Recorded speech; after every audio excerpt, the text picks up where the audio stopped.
gift funds. If you're trying to buy a home to use as a principal residence or second home, you may use funds received as a personal gift from an acceptable donor.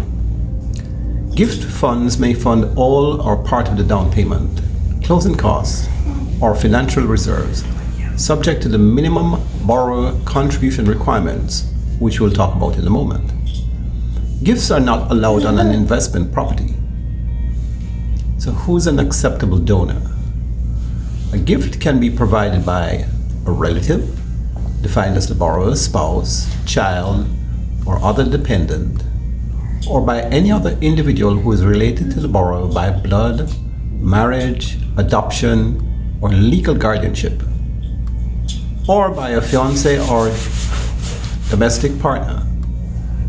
The donor must not be or have any affiliation with the builder, the developer, the real estate agent, or any other interested party to the transaction.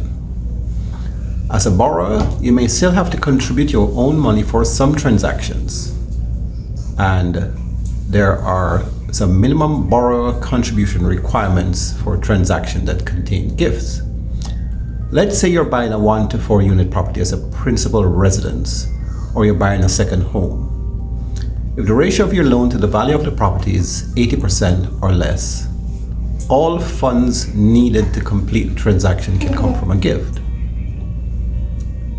If you're buying a principal residence and the loan to value is greater than 80%, all your funds can come from a gift. But if your loan to value is above 80% and you're buying a second home or a 2 to 4 unit principal residence, you have to provide 5% from your own funds.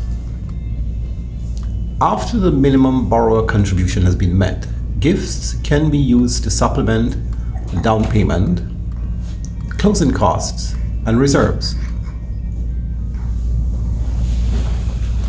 Documentation requirements. Gifts must be evidenced by a letter signed by the donor called a gift letter.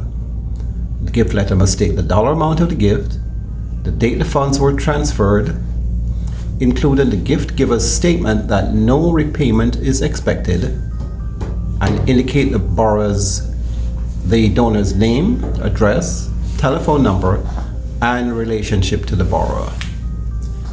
When a gift from a relative or domestic partner is being pooled with the borrower's funds to make up the required minimum cash down payment, the following items must also be included.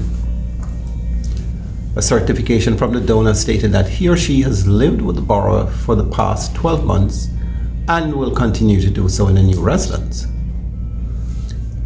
Documents that demonstrate a history of borrower and donor sharing a residence. The donor's address must be the same as the borrower's address. You can use something like a copy of a driver's license, a bill, or a bank statement. Verifying donor availability of funds and transfer of gift funds. The lender must verify that sufficient funds to cover the gift are either in the donor's account or have been transferred to the borrower's account. Types of acceptable documentation for verification purposes include a copy of the donor's check and the borrower's deposit slip, a copy of the donor's withdrawal slip and the borrower's deposit slip, a copy of the donor's check to the closing agent, or a settlement statement showing receipt of the donor's payment, usually by wire transfer. When the funds are not transferred prior to settlement, the lender must document that the donor gave the closing agent the gift funds in the form of a certified check, a cashier's check, or other official payment method, which may vary from lender to lender. Thank you, Mike. I do appreciate you explaining, breaking down for us what this gift fund is all about. This is Maria Rosado and Marissa, your South of Atlanta realtor with Better Homes and Gardens Real Estate Metro Brokers.